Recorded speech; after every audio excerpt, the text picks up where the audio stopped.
자, 이번 시간에는 무형자산을 학습해 보도록 하겠습니다. 자, 내용 보겠습니다. 자, 무형자산의 정의입니다. 재화의 생산이나 용역의 제공, 타인에 대한 임대 또는 관리에 사용할 목적으로, 자, 이걸 영업활동이라고 그래요. 영업활동. 영업활동에 사용할 목적으로 기업이 보유하고 있으며 물리적 형체가 없지만 식별 가능하고 기업이 통제하고 있으며 미래 경제적 효익이 있는 비화폐성 자산을 말한다. 물리적 형체가 없다고 그래서 무형자산이라고 합니다. 개정 과목을 보도록 하겠습니다. 첫 번째, 영업권. 영업권은 다른 회사를 인수합병할 때 추가로 주는 웃돈을 말합니다. 다른 회사를 인수합병하는 걸 결합이라고 그래요. 결합을 할 때 추가로 돈을 더 주게 되는 이유는 뭐라면요, 다른 회사 인수합병할 때 추가로 돈을 주게 되는 그 이유는 그 회사만이 가지고 있는 좋은 초과 수익력이 있어서 그래요. 초과 수익력을 우리가 웃돈을 주고 사게 되는 거죠.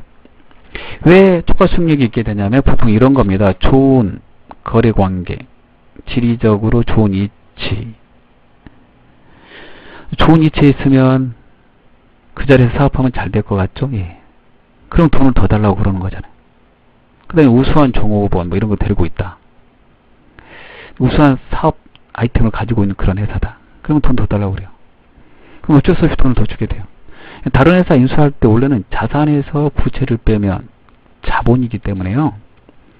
자산에서 부채를 뺀 만큼만 주고 인수해야 돼요. 왜냐하면 그 회사 설립을 할 때 자산에서 부채를 뺀 그 자본에 해당되는 만큼이면 설립이 되는 거거든요. 근데 그 회사가 오랫동안 하다 보면 그거보다 더 많이 달라고 하는 이유가 있는데 그 회사가 오랫동안 사업을 하면서 생긴 이 초과 수익력 때문에 그렇죠. 그래서 그 돈을 더 많이 주고 인수하게 되고요. 자, 그럴 경우 그 차액을 영업권으로 처리해야 된다라고 그래요. 우리가 이런 거 권리금이라고 해요. 따라서 다른 회사 인수합병할 때 쓰는 것이므로 자기네가 스스로 영업권을 만들어서 자산 처리하면 안 됩니다. 이런 일은 없어야 돼요. 가로 있는 내용, 그거 좀 체크하시고, 내부적으로 창출한 영업권은 자산으로 인정하지 않음. 영업권은 다른 회사 인수합병할 때만 저거 자산 처리하는 거고, 우리 회사가 좋은 위치에 있다, 그 다음에 우리 회사의 아이템은 상당히 좋다, 우리 회사의 거래관계는 너무 좋다, 뭐 그래서 만들면 안 돼요. 객관적이지 않잖아요. 인수합병할 때는 돈을 줬으니까 객관적이라고 말할 수 있죠. 그 다음에 또 유사한 게 하나 더 있는데요. 임차 권리금이 있어요. 이거는 이제 빌릴 때 주는 권리금. 얘는 다른 회사를 살 때 돈 주고. 좀 차이는 있는데 무형자산은 똑같습니다. 그 다음에 산업재산권이라는 개정 과목이 있는데요. 산업재산권은 일정 기간 독점적 배타적으로 이용할 수 있는 권리입니다. 얘는 권리들은 눈으로 안 보이니까 무형자산이에요. 이 초과 수익률도 눈으로 보이는 건 아니잖아요. 그 안에 들어있는 게 특허권, 실용신안권, 의장권, 상표권, 상호권, 상품명 등이 있는데, 의장권은 디자인에 대한 권리를 말합니다. 디자인. 시험에 이게 특허권이 좀 많이 나왔습니다. 특허권 나오면 특허권 회계 처리하면 돼요. 이런 걸 합쳐서 부르는 말이기 때문에 산업재산권. 그 다음 개발비, 이게 중요합니다. 여기 있는 4개 중에서 제일 중요한 거 개발비.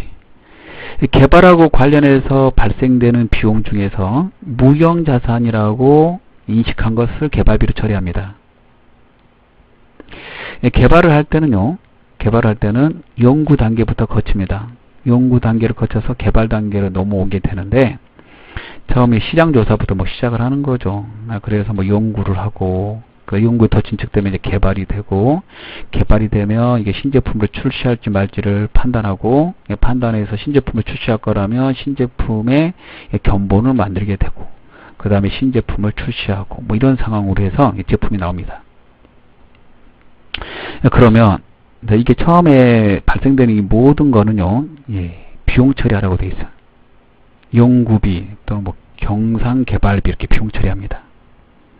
어느 시점부터 개발비로 자산 처리하라고 되어 있냐면요, 여기 내용이 이거예요. 자산에서 발생하는 미래 경제적 효익이 기업에 유입될 가능성이 매우 높고 자산의 원가를 신뢰성 있게 측정할 수 있을 때, 이때 바로 자산 처리한다 라고 되어 있습니다. 개발하는 과정에서 발생된 건데, 그 발생되는 게 미래 경제적 효익이 기업에 유입될 가능성이 매우 높고 자산의 원가를 신뢰성 있게 측정할 수 있을 때, 그 시점이 보통 신제품을 결정하고 신제품이 나올 때까지 시점이 됩니다. 결정해가지고 신제품이 출시될 때까지. 그 부분이 대부분 다 그래요. 그 부분 되면 이제 미래 경제적 효익이 유입될 가능성이 매우 높다고 보고, 신제품 출시를 결정하고 신제품이 나올 때, 견본 만들어지면서 신제품이 나올 때, 그때 회사의 노하우가 다 집적됐다라고 그래서 자산 잡아요. 그래서 이름이 이제 P자가 들어갔지만 자산이라는 것을 잘 기억하셔야 됩니다. 그럼 그 외에도 이제 임차 권리금 소프트웨어. 소프트웨어는 이제 프로그램입니다. 라이센스, 프랜차이즈, 저작권 등이 있습니다. 자, 무형자산의 인식과 최초 측정을 보겠습니다. 무형자산을 최초로 인식할 때는요, 취득한 그 원가로 측정하고요. 개별 취득 시 원가는 구입 가격으로 하도록 되어 있고요. 그 다음에 자산을 의도한 목적에 사용할 수 있도록 준비하는 데 직접적으로 발생되는 그 비용들은 다 취득 원가에 가산하도록 되어 있습니다. 유형자산하고 똑같죠? 그 다음에 취득 또는 완성 후의 지출 보겠습니다. 유형자산을 취득하고 또는 완성 후에 지출이 발생되면 유형자산처럼 자본적 지출 또 수익적 지출로 처리하라고 되어 있습니다. 그 내용은 유형자산하고 똑같으므로 실기시험에서는 나오지 않아요. 실기시험에서는 유형자산 편으로 많이 나옵니다. 그래서 유형자산하고 유사하다 이렇게. 자,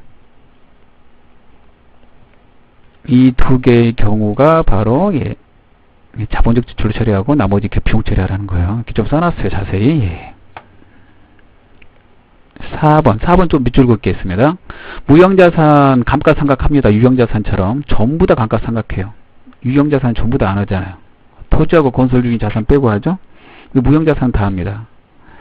무형자산의 감가상각 기간은요, 독점적 배타적인 권리를 부여하고 있는 관계법령이나 계약에 정해진 경우를 제외하고는 이 부분에 밑줄 긋습니다. 20년을 초과할 수 없다라고 되어 있습니다.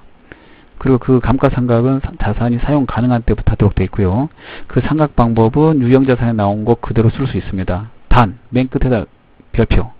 합리적인 상각 방법을 정할 수 없을 때 정액법을 사용하도록 되어 있습니다. 유형자산은 무형자산은 유형자산처럼 형체가 없다 보니까 합리적인 상각 방법을 정하기가 좀 모호하죠. 형체가 있으면 여러 가지 한번 생각해 볼 텐데. 그래서 대부분 무형자산은 정액법을 써요. 시험 볼 때 무형자산 감가상각하라고 하고 감가상각 방법을 제시하지 않으면 무조건 정액법으로 하라는 뜻입니다. 그리고 무형자산은 잔존가치는 없는 것으로 합니다. 따라서 시험 보실 때 무형자산 감가상각하라고 하고 잔존가치를 안 써주면 0으로 합니다. 다만 다른 내용, 이런 내용이 있습니다. 경제적 미용연수보다 짧은 상각기간을 정한 경우에 상각기간이 종료될 때 제3자가 자산을 구입하는 약정이 있거나 그 자산에 대한 거래 시장이 존재하여 상각기간이 종료되는 시점에 자산의 잔존가치가 거래시장에 결정될 가능성이 매우 높다면 잔존가치를 인식할 수 있다. 어려운 말 써져 있네요. 그래서 때에 따라서는 잔존가치를 인식하기도 하는데 원칙은 잔존가치는 뭐다? 인식하지 않는다. 이렇게 하면 되겠죠. 그리고 무형자산의 감가상각 방법은 유형자산과 달리 두 가지가 있습니다. 첫 번째 직접법, 두 번째 간접법. 직접법은 해당되는 무형자산을 대배다 써서 직접 빼버리는 거고요. 간접법은 유형자산처럼 무형자산 감가상각 하는 거에 대해서 무형자산 상각 누계획을 쓰도록 되어 있습니다. 차별의 이름은 똑같아요. 무형자산 상각비. 그런데 우리는 직접법으로 공부를 해야 됩니다. 왜 그러냐면 프로그램에서는 직접법으로 회계 처리가 되고 있어서 그렇습니다. 그 직접법 방법을 좀 그래서 알아두시면 되겠습니다. 무형자산을 직접법으로 많이 쓴 거는 유형자산처럼 이렇게 좀 자세한 정보를 제공할 그런 필요가 없기 때문에 그렇습니다. 무형자산이 별로 중요하지 않기 때문에 그런다고 생각하셔도 돼요. 자, 이번 시간에 여기까지 하도록 하겠습니다. 감사합니다.